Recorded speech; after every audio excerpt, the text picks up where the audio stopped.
Everyone, कैसे हैं आप सब लोग? एक बार फिर से स्वागत है आपका पूजा के यूट्यूब चैनल में। तो आज मेरी इस पूरी रीडिंग जर्नी का सेकंड डे है। तो कल मैंने अपना एक चैप्टर कंप्लीट कर लिया था और कोशिश करूंगी कि आज दूसरा चैप्टर भी मैं कंप्लीट करूं और जो भी मुझे इससे सीखने को मिलता है वो सारी चीजें मैं आप लोगों को बताऊं और आप लोगों के साथ शेयर करूं। तो आप मेरे इस रीडिंग जर्नी में जुड़े रहिएगा। तो चलिए बताती हूँ कि आज मैं क्या पढ़ने वाली हूँ। तो ये है हमारी स्त्री बुक और इसका सेकंड चैप्टर है ये वाला। चलो मैं पढ़ के बता देती हूँ। महिलाएं अपनी नौकरी देखे या फिर घर या गृहस्थी। तो आज का सेकंड चैप्टर ये रहने वाला है कि महिलाएं अपनी पढ़ाई या नौकरी देखें। ठीक है, तो चलिए स्टार्ट करते हैं। आचार्य जी, मैं एक गृहिणी हूँ। मेरे परिवार में पति है, एक बच्चा है और मम्मी पापा है। तो उनके कामों में पूरा दिन निकल जाता है। मैं सरकारी नौकरी के लिए तैयारी करना चाहती हूँ और उसको पाना चाहती हूँ। जब मैं पढ़ाई के लिए बैठती हूँ तो मुझे सब काम नजर आ जाते हैं। तो पढ़ाई तो मैं पढ़ाई छोड़कर उन कामों में लग जाती हूँ। तो इससे मुझे पढ़ाई पर ही पूरा केंद्रित रखना चाहिए। तो ये लड़की पूछ रही है कि आचार्य जी, मेरे घर में मेरे पति है, मेरा बच्चा है, मम्मी है, पापा है और मैं सरकारी नौकरी की तैयारी कर रही हूँ और मैं आगे पढ़ना चाहती हूँ। और जैसे ही मैं पढ़ने बैठती हूँ तो मुझे अपने घर के सारे काम अचानक से याद आ जाते हैं। तो क्या मैं अपना ध्यान उन कामों को छोड़कर सिर्फ पढ़ाई में लगाऊं? तो आचार्य जी क्या कहते हैं, चलो देखते हैं। आचार्य प्रशांत बोलते हैं, सबके लिए आप जो सबसे ऊंचा काम कर सकती हैं वो है आपकी पढ़ाई। आचार्य जी ने कहा कि सबके लिए जो सबसे ऊंचा काम कर सकती है वो आपकी पढ़ाई है। आपकी पढ़ाई से ज्यादा इंपॉर्टेंट आपके लिए कुछ भी नहीं है। सबके लिए आप जो सबसे ऊंची सेवा कर सकती है वो है आपकी पढ़ाई। ये बिल्कुल मत सोचिएगा कि अगर आप घर के इधर उधर के काम छोड़कर पढ़ाई कर रही है तो ये दूसरों के प्रति अप्रेम है या अपेक्षा है। आप घर की महत्वपूर्ण सदस्य है। आप अगर सीमित रहेंगी, केंद्रीय रहेंगी, अज्ञान में और अंधेरे में रहेंगी, तो बंधन में रहेंगी, तो घर में किसका भला होना है? आचार्य जी बोल रहे हैं कि अगर आप ये सोच रही है कि आप एक घर में रहेंगी, बंधन में रहेंगी, सीमित रहेगी, तो इस चीज से घर में किसी का भी भला नहीं हो पाना। अगर आप अशिक्षित है तो घर में किसी को भी शिक्षित नहीं कर सकती। अगर गृहिणी पढ़ी लिखी नहीं है तो वो अपने बच्चों को भी नहीं पढ़ा सकती और दूसरों को भी कोई नॉलेज नहीं दे सकती। आमतौर पर जो घरों की दुर्दशा हो रही है, जो कलह कलेश सनातन रहता है, उसका बहुत बड़ा कारण ये है कि घर के केंद्र में जो महिला बैठी है, जो स्त्री है, पत्नी है, माँ है, गृहिणी है, उसको घर में ही केंद्र कर दिया गया है। घर उसी से है और उसको घर में बिल्कुल बांध दिया गया है। जब वो घर से कभी बाहर निकलेगी ही नहीं तो उसे दुनिया का कुछ क्या ही पता चलेगा। दुनिया का जिससे कुछ पता ही नहीं, वो अंधेरे में जी रही है। वो क्या ही बच्चों की परवरिश करेगी, वो क्या ही पति के काम में सुझाव देगी। बहुत चमकीली हरकतें रहेगी फिर तो वो। पुरुष ने साजिश की कई वजहों से स्त्री को घर में कैद करने की और उसने सोचा कि मैं बड़ी होशियारी का काम कर रहा हूँ। मैंने औरत पर एकाधिकार कर लिया है, सत्ता जमा दी है। घर से बाहर ही नहीं निकलेगी तो क्या ही बिगाड़ लेगी, क्या ही उखाड़ लेगी, क्या मेरी अवज्ञा करेगी, मेरे इशारों पर ही चलेगी, मेरी दासी मेरी सेवक बनकर ही घर में रहेगी। पुरुष ने सोचा कि वो बड़ी होशियारी का काम कर रहा है। स्त्री घर का केंद्र बन गई है।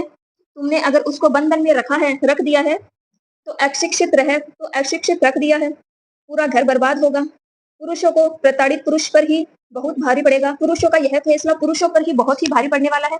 आमतौर पर हम इन चीजों में गृहिणियों को कहते हैं कि हाउसवाइफ कहते हैं। गृहिणियों को आमतौर पर हम लोग हाउसवाइफ कहते हैं। उनकी बड़ी दुर्दशा है, सच में बड़ी दुर्दशा है। मैं भी एक हाउसवाइफ हूँ। उससे कहा गया है कि तुम घर का काम देखो, घर का काम मानो और करो। दुनिया, समय, समाज, तकनीकी, राजनीति, विज्ञान वो जगह है जहाँ जहाँ आदमी के कृष्ण प्रतिभा का अपना रंग दिखा रही है। उन सबको तुमने काट दिया है। औरत को तुम उसी बात भी नहीं लगने दे रहे हो। विज्ञान कहाँ जा रहा है? आधुनिक टेक्नोलॉजी से तुम उसका परिचय ही नहीं कराओगे। अर्थव्यवस्था चलती कैसे है और क्यों है, तुम उसे जानने ही नहीं दोगे। तुम उसे जानने ही नहीं दे रहे हो। तुमने उसे कृत्रिम सुविधा दे दी है कि तू घर में बैठकर घर के काम कर, बाहर निकलेगी तो तेरे लिए झंझट है, खतरा है। इस कृत्रिम सुविधा और सुरक्षा के कारण स्त्री के बाजू नहीं मजबूत हो पा रहे हैं। जब तक धूप नहीं झेलेगी, सड़क पर ठोकरें नहीं खाएगी, दुनिया की चुनौतियों को नहीं स्वीकार करेगी, स्त्री की मांसपेशियां संभलेगी कैसे आखिर? नहीं होगी तो वो कोमल कोमल ही रह जाएगी। धूप में निकले ही तो गोरी गोरी रह जाएगी। कोमल गोरी मुलायम गृहिणी ये पुरुष के भाग्य के अति उत्तम है, पर बूढ़ा दुखद जीवन बिताती है। दुख भी बहुत, सुख में रहती है और अपने साथ परिवार को भी डुबाती है। स्त्री दुख में भी रहती है और उसी दुख में अपने पूरे परिवार को भी डुबाती है स्त्री। आप देखते नहीं है दिन भर टीवी में जो कार्यक्रम आते हैं, जो खास तौर पर गृहिणियों को लक्ष्य करके बनाए होते हैं। किस श्रेणी से होते हैं और उनमें कितनी बुद्धिमत्ता और कितनी गुणवत्ता होती है। सुबह 10 बजे से शाम 6 बजे टीवी में जो सामग्री आती है, वो किसके लिए आती है? गृहिणियों के लिए आती है। और टीवी देखो वो कैसे रहती है, किस कोटि की रहती है, उसमें उसमें मसले कैसे रहते हैं, बोलो, उनमें किन विषयों को उठाया गया है। तो पारिवारिक कलह कलेश, तो अब बात करते हैं पारिवारिक कलह कलेश की। आचार्य वो किस तल का, परिवार कलह कलेश भी किस तल का, एकदम ही घटिया तल की एकदम ही घटिया तल। आदमी ने षड्यंत्र किया है करने की स्त्री को उस तल पर बांध दिया है। ये पुरुष की साजिश है, जिस साजिश में के केंद्र में पुरुष की असुरक्षा और पुरुष की काम वासना है। तो उसने साजिश में यह कहा है कि औरत को घर के केंद्र में कर लूं ताकि उस पर सर्वाधिक अधिकार कर सकूं। बिल्कुल गूंगी गुड़िया बना दिया उसको दम्भ, और सोचा कि इसमें नुकसान तो सिर्फ औरत का ही है, बेचारी का। उसे पता ही नहीं चला कि घर की आत्मा है स्त्री, और तुम उसको अगर गुड्डी गुड्डा बना दिया तो घर में केंद्र कर दिया तो तुम्हारा पूरा पतन ही गिरेगा। यदि तर्क दिया जाता है, जानू तुम्हें काम करने की क्या जरूरत है, हम है तो सही, तो भाई काम करके मजे तुम अकेले ही करोगे। हस्बैंड ज्यादातर यही बोलते हैं कि जानू तुम्हें काम करने की क्या जरूरत है, तो भाई काम करके भी मजे ही तुम लोग करते हो, तुम अकेले ही रहते हो। काम क्या सिर्फ पैसे कमाने के लिए किया जाता है, जानते नहीं क्या क्या काम है व्यक्ति का निर्माण करता है, काम व्यक्ति का क्या क्या निर्माण करता है, ये तुम नहीं जानते। कल हम बात कर रहे थे कि न क्रिया तो जीव भी कर लेते हैं, क्रिया तो सब पशु भी कर लेते, इत्यादि भी कर लेते हैं। मनुष्य पशुओं से कैसे अलग है, वो काम करता है, वो कर्म करता है, दैनिक क्रियाएं करता है, खाना पीना प्रजनन सोना उठना, ये सब पशु भी करता है।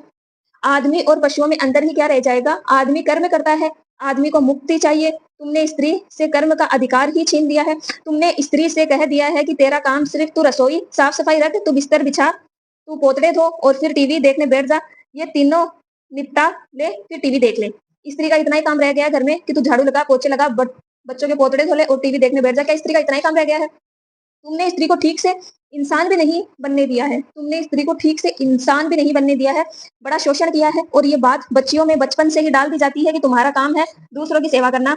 यहाँ बगल में काम चल रहा था, मजदूर थे, मैंने देखा था, एक लड़की आती थी और बहुत छोटी सी थी, 4-6 साल की होगी, वो गोद में उठाए उठाए घूमती थी अपने छोटे भाई को। और बहुत कम लड़के होते हैं जो ये काम करते हैं। लड़कियों से ये भावनाएं बचपन से ही डाल दी जाती है कि तुम्हारी जिंदगी तो दूसरों के लिए ही बनी है। वो 4-5 साल की है, उससे ठीक से उठा भी नहीं जा रहा है, लेकिन 6 महीने का बच्चा उसकी गोद में थमा दिया जाता है, पर वो उसे उठाकर घूम रही है। और स्त्री के अहंकार को सेवा में बांधा जाता है, उससे कहा जाता है कि तुम बहुत अच्छी लड़की हो अगर तुम दूसरों के लिए जीती हो। स्त्री को तो ठीक से स्वार्थी होने का भी हक नहीं है, उसको गोरखपूर्ण किया जाता है। उससे कहा जाता है कि देखो तुम दूसरों के लिए ही जी रही हो, इसी में तुम्हारी हिमा है और यही तो तुम्हारी नारी का गौरव है। दूसरों के लिए जीना, दूसरों के लिए तो सब जियोगे, पर जब पहले तुम खुद कुछ नहीं करोगे। बहुत अच्छी बात है दूसरों के लिए जीना, मैं पूरा समर्थन करता हूँ दूसरों के लिए जीने का, लेकिन अगर हम ही कुछ नहीं है तो हम दूसरों को क्या ही दे सकते हैं। ये बात सही कही आचार्य प्रशांत जी ने कि हम दूसरों के लिए तो जी रहे हैं, लेकिन हम खुद भी कुछ नहीं है, तो हम क्या ही कर सकते हैं अपनी लाइफ में। औरत को कुछ बन तो जाने दो, फिर वो दूसरों की सेवा करेगी। तुम उसे कुछ बनने ही नहीं दे रहे हो। उसके भीतर ये बात घुसेड़ दी है कि जीवन की सार्थकता तो इसी में है कि किसी की सेवा करो, उसके लिए कुछ कर दो। बच्चों को भी आप ज्यादा कुछ नहीं दे पाओगे। अगर सबसे पहले आप अपने आप का निर्माण नहीं किया है, तो अपना तो निर्माण करिए। वो आपका प्रथम दायित्व है कि फिर कहता हूँ दूसरों को कुछ देना, दूसरों की सेवा करना भली बात थी, लेकिन प्रथम दायित्व है आपका अपने प्रति है। आप कुछ नहीं करोगे तो आप दूसरों को क्या ही दे पाओगी। अच्छा मैं यह कहाँ बैठी हूँ, मैं कहूँ कि यहाँ जितने लोग बैठे हैं, मैं उनकी सेवा करूंगी, और मेरे पास कुछ हो कि न आपको बता पाने के लिए कह पाने के लिए, फिर भी क्या होगा। आज हम गीता के 8वें अध्याय पर बात कर रहे हैं। मैं कहूँ कि मुझे सबकी सेवा करनी है और सेवा करने के चक्कर में 8वां अध्याय पढ़ूं भी नहीं, बस आपने समाज में आकर बैठ जाऊं। कहूँ कि मैं इतना व्यस्त था कि आपकी सेवा करने के लिए।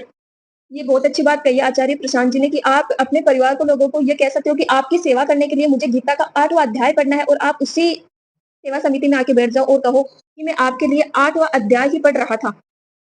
और मैं 4 घंटे कुछ भी यूँ ही बोलता रहूँ, तो ये मैंने आपकी सेवा में किया तो आपसे शत्रुता आप पर शत्रुता निकाल दी जाएगी। बोलो, तो कई बार तुम सेवा के नाम पर दूसरों व्यक्तियों का अहिंत कर जाते हो क्योंकि तुम सेवा के योग्य ही नहीं होते हो। सेवा करने के लिए कुछ योग्यता भी चाहिए, वो योग्यता कैसी आएगी? तो आचार्य प्रशांत जी कह रहे हैं कि अगर दूसरों की सेवा करनी है तो तुम्हारे अंदर भी तो कुछ योग्यता होनी चाहिए। अगर तुम्हारे अंदर ही वो योग्यता नहीं होगी तो तुम दूसरों की सेवा कैसे कर पाओगे? प्रेम में किसके लिए कुछ करना एक बात होती है और प्रभावशाला संस्कारवश किसी के लिए कुछ करना एक अलग बात होती है। बिल्कुल दूसरी बात होती है, यहाँ प्रभाव है संस्कार और विश्वास का और बंधन का और गुलामी का। वह प्रेम तो होगा ही नहीं। एक मशीन की तरह आप काम करते रहोगे, फिर क्या नतीजा निकलेगा? बेटियाँ होगी घर में, आप बेटियों को भी यही सिखा दोगे कि जो हमने किया है वही ठीक है तुम्हारे लिए। बेटी तुम भी ऐसा ही करना। क्या सीख दोगे आप अपनी बेटी को? क्योंकि आपको अगर यह लगता है कि जो आप कर रहे हैं वो ही ठीक है, तो आपने बदला क्यों? तो आपने बदल दिया होता ना। आपको अगर ये लगता ही होता कि जो आप कर रहे हैं वो ठीक नहीं है, तो आपने बदल डाला होता ना इसको। और ऐसा भी होता है कि कुछ कर डालो ज़िंदगी भर तो फिर उसको गलत मानते हुए अहंकार को भी चोट लग जाती है। 40 साल में हमने कुछ नहीं किया, घर में बस झाड़ू-पोछा किया। वही लोग लहसुन छीलना चाल लहसुन छीलना 40 साल से हमने यही किया है। अब मानो कैसे कैसे लें? हमने पूरी ज़िंदगी गलत जिया और गलत गँवा दिया। तो फिर जो हमने किया वही हम हमारी बेटियों से भी करवाएँगे और फिर बहू से भी करवाएँगे। ये बड़ी एक चक्रव्यूह बात है। फिर जो लोग आगे बढ़ना चाहते हैं कि हम भी जीवन भर घर में कैद रहें, अब बहू आई है तो बहू को भी हम जीवन भर घर में ही कैद रखेंगे। क्योंकि अगर हमने बहू को काम करने के लिए प्रेरित किया है, तो फिर ये साबित हो जाता है कि हमारी ज़िंदगी बर्बाद हो गई है। हम कहेंगे बहू देख, हमने तो कभी काम नहीं किया, हम तो फिर भी खुश हैं। हमें कोई कमी नहीं है क्या? तुझे तो ऐसे हमने कुछ नहीं किया, तू भी कुछ मत कर। और ये बड़ा तर्क रहेगा कि हमें कोई कमी दिखती है क्या तुझे? एक बड़ी पूंजी एक बड़े पूजनीय और प्रचलित गुरुजी थे। आजकल स्त्रियाँ बाहर काम करके या ना करें, इसी मसले पर उन्होंने कहा कि मेरी दादी ज़िंदगी भर कहीं बाहर निकल कर काम नहीं किया, पर वो बड़ी असाधारण स्त्री है। इससे सिद्ध हो जाता है कि स्त्री को बाहर काम करने की कोई विशेष आवश्यकता नहीं होती है। ये बड़ा खतरनाक, झूठा और घातक तर्क है कि बहू हमें तो कुछ खोट दिखती है क्या? हम तो कभी न गए दफ्तर और कि बहू हम तो कभी ना गए दफ्तर, खोटी हमें तुझे कुछ खोट दिखती है? वो हमारे पिता काफ़ी थे कमा के लाने के लिए। हम जैसे गए तू भी घर पर बैठ या फिर तू हिम्मत करके हमारा मुँह है पर बोल दे कि हाँ दादी तुम्हारी ज़िंदगी में खोट है। वो हिम्मत हम कर नहीं पाते हैं, मुँह पर बोल दे कि सासू माँ आपकी ज़िंदगी बहुत खोट है और आपकी ज़िंदगी पूरी बर्बाद है। कृपया करके हमारी ज़िंदगी में अपना छाया न डालें, ये हम बोल नहीं पाते। तो गाइस ये वाली बात बहुत बड़ी है कि सबसे बड़ी दिक्कत औरतों की यही है कि कुछ औरतें अपनी सासू माँ को ये बात बोल देती हैं, कुछ औरतें नहीं बोल पाती हैं। तो आजकल की जनरेशन की कुछ सासू माँ ऐसी है जो एजुकेशन को लेकर बहुत है मतलब पीछे की मतलब पुरानी बातें बहुत करती है और कुछ ऐसी है जो अभी तक भी पीछे की सोच में है। उन्हें तर्क ही ऐसा दिया है कि हमारी ज़िंदगी में कोई कमी है क्या? कोई कमी है, कमी के अलावा वो क्या है आपकी ज़िंदगी में? और सबसे बड़ी कमी ये है कि वो आपको कमियाँ दिख दिख भी जाती हैं। जानते हो कि ये इतनी बड़ी कमी है, सब सड़क पर निकलो, न तो अपनी कमियाँ पता चल जाएगा। अक्सर जो व्यक्ति घर में ही बैठ गया है, वो बड़ा घमंडी अहंकार हो जाता है क्योंकि उसे अपनी कमियों का पता भी नहीं चलता है। जाओ ज़रा दुनिया की चुनौतियाँ स्वीकार करो, अनजाने लोगों के साथ काम करो, तो पता चलेगा कि तुम्हारे अंदर कितना सामान्य है और कितनी कमियाँ हैं और कहाँ पर तुम्हारी चूक है। अब घर पर हो, खाना बनाना खाने वाले भी कौन हैं? तुम्हारे ही पति, तुम्हारे ही बच्चे हैं। औकात किसकी? बोल दे ये कि क्या बनाती हो तुम? भूसा? यहाँ तो तुम्हारी कोई खोट भी नहीं निकाल पाएगा। बाहर निकलो तो पता चले कि क्या है। अब घर में हो और 6 बजे सोकर उठ जाते हो, 7 बजे सोकर उठो, अपना ही राज है, करो किसी दफ्तर में काम और वहाँ बॉस को रोज़ बताओ कि आज 1 घंटे देरी से आए, तो फिर देखो क्या होता है तुम्हारे साथ। जो बाहर काम करते हैं, उन व्यक्तियों का निर्माण होता है, उनकी खोट एक-दूसरे को पता चल जाती है, बाहर निकलते हैं तो कमी का पता चल जाता है। जो घर में बैठ गया उसे अपनी ही खोट और अपनी ही कमियों का पता नहीं लगेगा, वो यही सोचेगा कि हम ही तो दुनिया के बादशाह हैं, मैं ही बेगम हूँ, मैं ही रानी हूँ। अक्सर गृहिणियों की अकड़ बिल्कुल लाजवाब होती है, आएगा, आएगा। कुछ नहीं, दुनिया आता-जाता कुछ नहीं है, दुनिया का कुछ आता-पता है नहीं, लेकिन बहुत ही भारी अकड़। भाई तुम कौन हो और वो कौन, और वो अकड़ और ज़्यादा घातक हो जाती है जब उस अकड़ के पीछे पति का पैसा हो। क्योंकि पति ने जब कैद करके तुम्हारे घर में रखा है, तो कुछ मुआवज़ा तो देना पड़ेगा ना। भई औरत की कमी कब पता चलती है भई? तुम्हें उस पति ने कैद करके जब तुम्हारे घर में रखा हुआ है और वो ही तुम्हें पैसे दे रहा है, तो वो तुम्हारे लिए मुआवज़ा हुआ ना, क्योंकि उसने तुम्हें पहले से अपने घर में कैद करके रखा है। मोटा मुआवज़ा मिलता है इस चीज़ का, और ये मुआवज़ा अकड़ को और बढ़ा देता है। मेरा पति तो इतना पैसा कमाता है।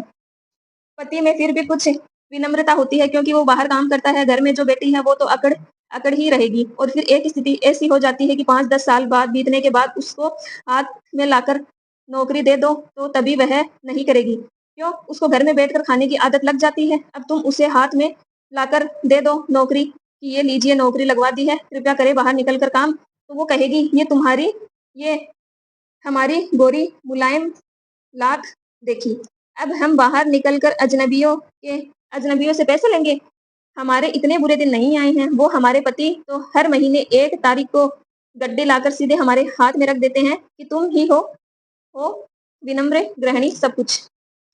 अब मैं बाहर जाऊँगी, फिर अपने दम पर कमाऊँगी, तो कितना मेरी पात्रता ही यही बची है कि अपने दम पर कमाऊँगी, और 5,000, 10,000, 15,000 इससे ज़्यादा कोई मुझे देगा ही नहीं। मुझे पता है कि भली-भाँति भीतर कि मेरी हैसियत अब इतना ही बची है कि बाहर निकलूँ और 5, 10, 15 पैसे कमाऊँ। मेरे हस्बैंड तो मुझे गड्डी लाकर दे देते हैं। तो ये तुम क्या कर रहे हो? जब घर में मुफ्त में बैठकर इतनी मोटी गड्डी मिल जाती है, तो बाहर निकल कर काम करूँ 2-4 चंद छोटे नोटों के लिए, और फिर मैं बाहर निकलूँ, ये सब साबित नहीं हो जाएगा कि मेरी 10,000 की हैसियत है? अभी तो घर बैठे-बैठे लाख रुपए सीधे ही हाथ में आ जाते हैं। क्रेडिट कार्ड मिल जाता है। ये बुरे से बुरा है जो किसी भी व्यक्ति के साथ हो सकता है, चाहे पुरुष हो या स्त्री, जिस या स्त्री, कि उसको घर बैठे हाथ में क्रेडिट कार्ड दे दिया जाए, तो कमाना तुझे नहीं, तू घर बैठे और ये ले क्रेडिट कार्ड, कुछ करना नहीं है तुझे, बंदी बंधाई इतनी ही जाएगी, बस तू घर में काम कर दिया कर। घर में काम के लिए और लोग मिल जाएँगे, रोज़गार के अवसर पैदा करिए। बहुत लोग हैं जो घूम रहे हैं कि मुझे घर में काम करने को मिल जाए, उसको कुछ हज़ार रुपए दीजिए, वो कुछ आपकी साफ-सफाई भी कर देंगे, आपकी रसोई का काम भी कर देंगे। उस काम की हैसियत इतनी है कि किसी को 5-10 हज़ार दीजिए, वो पूरा कर देंगे। पूरा घर भी साफ कर देंगे, बिस्तर भी साफ बना देंगे, कपड़े भी धो देंगे। जो आप कर रही हैं ना, मैं नौकरी की तैयारी छोड़ के, करियर छोड़कर ये घर में यही सब करती हूँ, वो काम करने का अधिक से अधिक आपसे कोई 5-10 हज़ार रुपए ही महीना ले सकता है। तो फिर सोचिए आप जो काम कर रही हैं उसकी फिर क्या कीमत है? बस 5-10 हज़ार, आप 5-10 हज़ार की कीमत रखती हैं क्या जीवन में? बोलिए फिर सब गृहिणियों के पास 5-10 हज़ार वाला काम करते हुए ज़िंदगी क्यों बर्बाद कर रही हो तुम? कुछ और ऊर्जा करो ना। और बहुत बहुत लोग हैं जो ये 5-10 हज़ार वाला काम कर देंगे। मैं कह रहा हूँ उनको रोज़गार के मौके दो।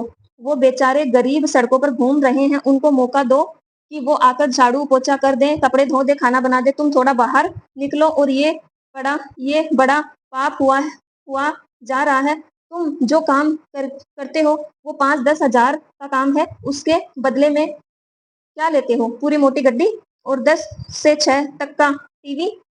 ये कहीं का नहीं छोड़ेगा आपको। आप ये बुद्धि को क्रुद्ध कर देते हो, ज्ञान को शून्य करता है। मुक्ति की कोई आशंका भीतर नहीं बच रही है। साजिश पुरुषों की साजिश पुरुषों की थी, जिन्हें पर बड़ी अनहोनी घटना घटी है। इस साजिश को बहुत सारी महिलाओं ने आत्मसम्मान आत्मसात कर दिया है। पुरुषों ने महिलाओं के शोषण के लिए व्यवस्था रची है। महिलाएं बस घोंसले में ही रहें, अंडे सेते हुए, और लेकिन इस व्यवस्था के खिलाफ पुरुषों के खिलाफ कोई विरोध नहीं। विरोध करने की जगह है, बहुत ही सारी स्त्रियां इसमें शामिल हो गई है और उन्होंने अपने स्वार्थ को खोज लिया है। विद्रोह करिए, इसमें सबका भला है, इसी में आपका भी भला है, बच्चों को भी भला है, पतिदेव का भी भला है, नाते रिश्तों का भी। और नहीं मिलेगी बहुत बड़ी सरकारी नौकरी, तो कोई छोटी नौकरी करिए, पर पर एकदम आत्मविश्वासी होनी चाहिए। अपनी रोटी कमाकर खा सकते हो, ये पर निर्भरता आपको ही नहीं मिलेगी। तो गाइस आज का ये चैप्टर सेकंड यहीं समाप्त करते हैं। तो आप लोगों से उम्मीद है कि आपको मेरी ये जर्नी पसंद आ रही होगी। तो आज का सेशन यहीं खत्म करते हैं और मिलते हैं कल 3 डे रीडिंग जर्नी के लिए। तो अगर आपने मेरा चैनल सब्सक्राइब नहीं किया तो जल्दी-जल्दी मेरे चैनल को सब्सक्राइब कर लीजिए। Bye bye.